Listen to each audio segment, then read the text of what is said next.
gudoomiyaha xisbiga cadaaladda iyo daryeelka ee UCUD mudane Faysal Cali Waraabe ayaa waxa uu warfidiyeenka kula hadlay guriga uu ka degan yahay magaalada Hargeysa. mudane Faysal Cali Waraabe ayaa waxa uu hambalyaha wada u mariyay madaxweynaha cusub ee loo soo doortay qaranka Jamhuuriyadda Soomaaliland.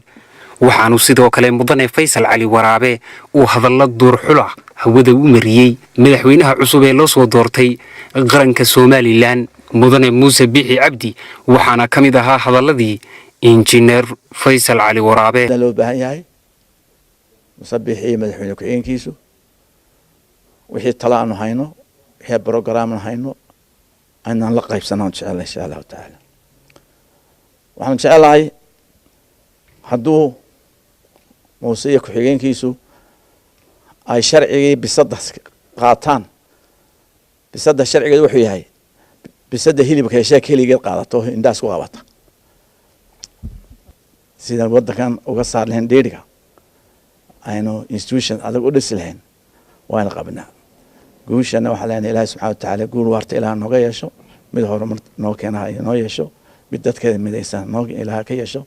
mid afmiishaarinta naga xakamaysan ay dagaalamayeen Beershiyanka iyo Roman Empire-ku suuratu Rome markay soo degto waqti waxay u helisay musuq ku helinay Romanians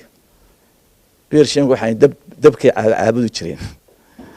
marka anagu markay noo noqoto kulmiye wadani kulmiye isku ahli kitaabaan isku nahay wadanna wuxuu hadda Soomaali weyn marka guusha waan la leenahay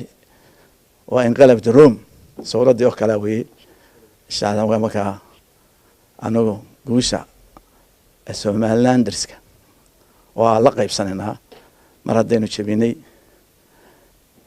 xisbigii platformkiisa aynu garin waxa ku socdo iyo jihada u socdo. waa Mustafa Ahmed Samakaab wararka STN TV magaalada Hargeysa.